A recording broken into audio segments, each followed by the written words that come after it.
Thank you for staying with us.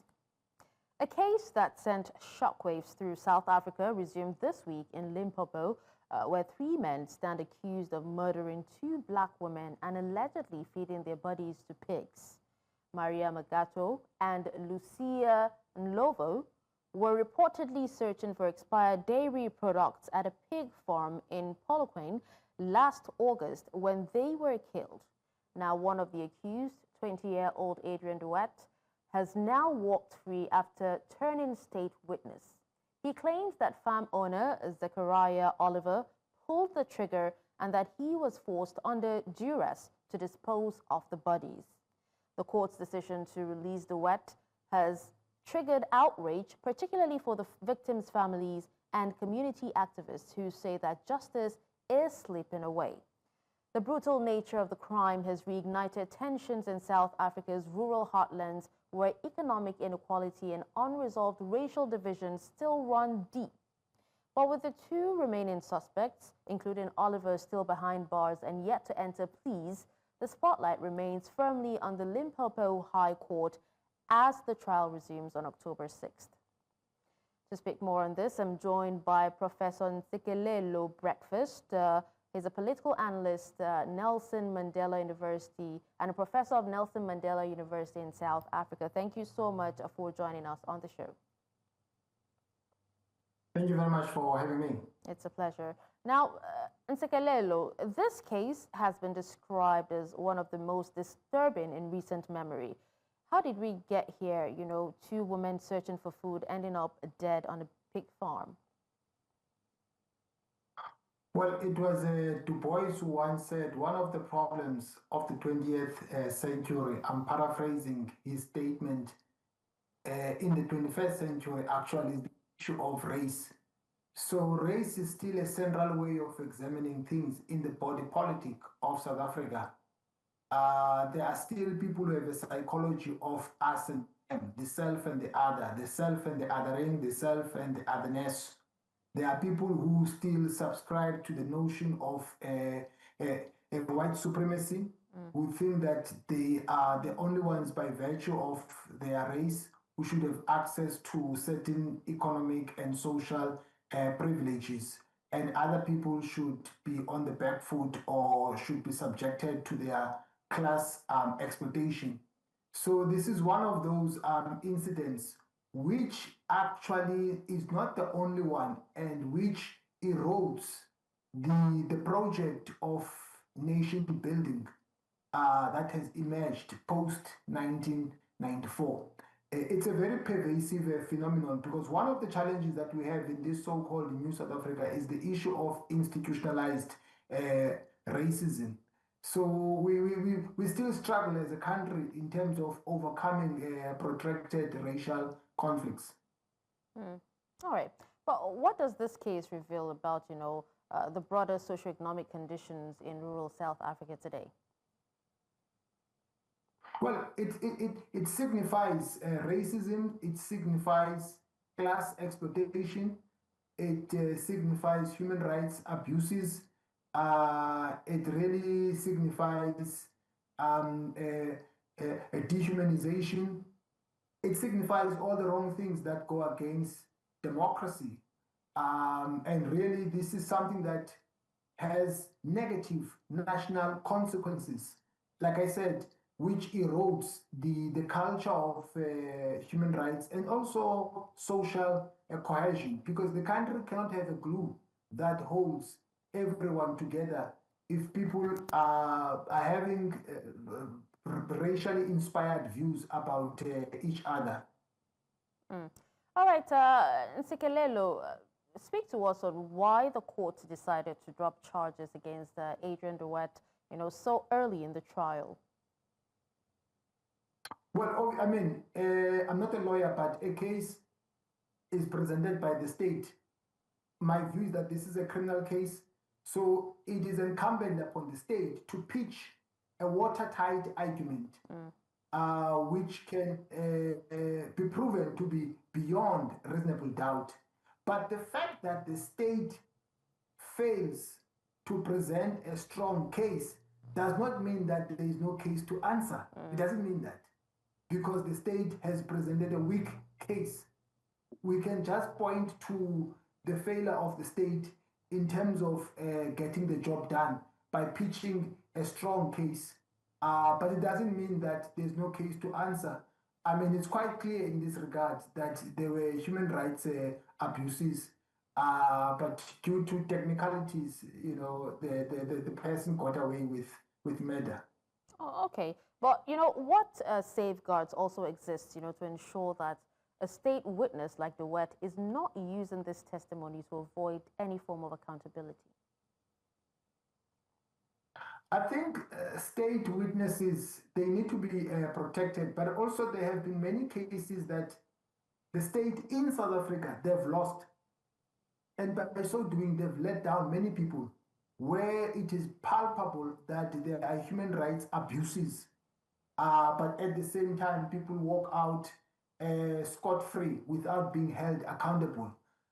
There's just something that is untoward regarding the state prosecution in South Africa. It's common knowledge that something is not right, and that needs to be addressed.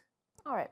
Now, but you talked about state witnesses, needing protection. But is there a risk that this sets a precedent where perpetrators can escape justice simply by cooperating with authorities?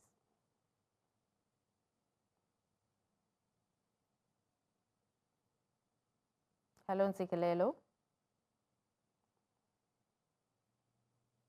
So, yes, this is really posing a threat to South Africa's democracy because rule of law needs to be upheld. The rule of law needs to prevail. Everyone is equal before the law. So when you have an animal farm whereby some people are more equal than others, whereby they can violate people's rights and not be held accountable, it does set a wrong precedent that not everyone is equal before the law. So really, cases of this magnitude, they need to be avoided in future so that our democracy can be strengthened, especially the culture of human rights. All right. Now, clearly the public outrage has been swift and intense, speak to us on what exactly is fueling this anger and how the authorities are responding, to the anger. And also, we've also heard, from the victims' families. But tell us as well, how are they coping and what do they want to happen next? I think they want to see justice. They don't only want to see justice, they want to see justice being done. They want to see justice being seen to be done. They feel let down by the state for dropping the ball, for not doing what they were supposed to do in terms of presenting a strong case that will do justice for the people who have been victims of racism. That's why people have taken it to the street to protest in opposition to what has happened, because these cases are very prevalent, in particular amongst poor people. You must remember, race and class are like two sides of the same coin. So there is an issue of intersectionality here, the issue of race, the issue of class. It becomes worse when it's a woman. So those are the categories that tend to be on the back foot in terms of bearing the brunt of institutionalized racism or systemic racism. All right, now you've talked about how this case has actually reopened deep racial wounds, around land ownership and farm violence, and how much this is actually about race and power and also poverty. But many white farmers have also complained about rural crime, while the black workers speak of abuse and exploitation. So can both be true, and what does that mean for justice in this case? I think there is a need at the level of the community, if there is an outcry of crime, to have a forum where these issues are discussed and explored. The criminal activities I don't think that they target a particular race, in my view. I think there have been many black people who have been victims of crime, including myself. So it's not like crime targets a specific racial category as opposed to the narrative which is framed. I mean, the same goes to the argument that there are white killings. There are many criminal activities which are perpetuated by South Africans who are engaging in crime, and that must be condemned. So those are the issues that affect all South Africans, as opposed to the narrative that they only affect a particular racial category. So, Ntsikelelo, with the trial set to continue in October, what should South Africans and the world expect from, the proceedings going forward? And if you could speak to us earlier on, the police investigation faced criticisms. Was it because of any delays, missteps, or community tensions that may have compromised the initial evidence gathering? Well, I think people want to see justice being done. They want to see those that are at fault being held accountable. And they want to see those who have been tasked by the state to prosecute those who are perpetrating crime to be held accountable. And people who are state prosecutors doing their job. Because the danger of this broken down relationship amongst racial categories is that it tends to have national consequences which can break down the fiber of society. And I think South Africa has been through a lot. I understand that we have a history of a deep-rooted conflict, and because of that protractedness, it's not easy to overcome these challenges. But the issue of racism should not be given any space to find expression in this country. It must be condemned, and anyone who practices racism must be brought to book. Well, okay. Well, since South Africa has been a lot, just as you have said, what role are political groups like the Economic Freedom Fighters playing in this case? Is their presence helping or escalating tensions in the courtroom? Well, EFF is very vocal on issues of white supremacy, white privilege, using critical race theory. But the problem with racism is that those who practice racism, they tend to wear a bulletproof and be defensive. People who practice racism, they tend to be very much defensive, because with racism, there is privilege.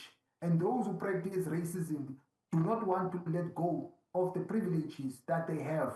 That seems to be the problem. So even political parties don't speak the same language in terms of the issue of racism.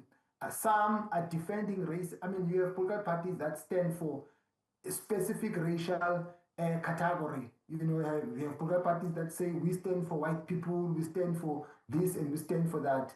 And sometimes those discourses, they polarize the country. So that's the challenge that we have, because some political, for instance, we have racially inspired policies like affirmative action, or what is known on the continent as Africanization, whereby black people are given certain privileges. Yeah. Some political parties don't want those policies because they think that South Africa is void of history. So the issue of race is a very thorny issue which is dividing the country.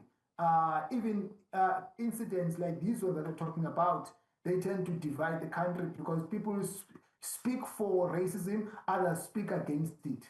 Okay.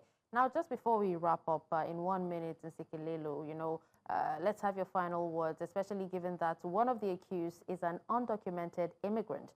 Do you fear that this case could be exploited to stoke xenophobic narratives?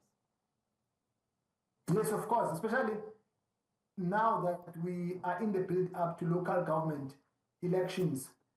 There are few political parties that have used the issue of illegal foreign nationals to frame a discourse to garner votes in a very opportunistic way. South Africa has a problem. Some South Africans especially on the ground, they tend to have negative attitudes towards foreign nationals.